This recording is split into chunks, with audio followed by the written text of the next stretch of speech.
सैलाब action committee कोश कल्लात के रहनुमा इखलाक सलाम ने डिप्टी कमिश्नर को बताया कि सैलाब से 2 बार कीचकोर बंद से कोश कल्लात मुतासर रहा है और हालिया महीनों सैलाबी रेलों से मुल्की बाग के मकाम पर कीचकोर बंद मुतासर हुआ है, जिससे मुमकिन बारिश से इलाका मकीन तशवीश में मुब्तला हैं। ये बातें उन्होंने बलोचिस्तान के शहर तुरबत में गुज़श्ता रोज़ सैलाब एक्शन कमेटी कोश कल्लात के वफ़द ने इखलाक सलाम की सरबराही में डिप्टी कमिश्नर कीच हुसैन जान बलोच से मुलाकात के दौरान कही। मुलाकात में वफ़द ने कीचकोर बंद को असर नौ तामीर, बंद के लोहे और जाल को चोरी होने का नोटिस देकर चोरों से तहफ़्फ़ुज़ देने के लिए सिक्योरिटी इक़दाम किए जाएँ। कीचकोर के अंदर नशोनुमा पाने वाले झाड़ियों की कटाई को यकीनी बनाएं।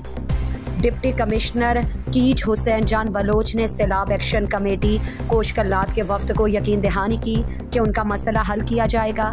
इस मौके पर इलाके के समाजी शख्सियात कंबर साले, सहराब महराब, मुराद बख्श, सलाम बलोच, नुसरत बीजंजो, मज़ार साले और सलाम बलोच मौजूद थे।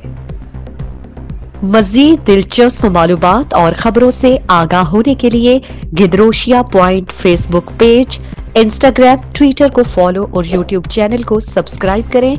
बेल आइकॉन बटन दबाना ना भूलें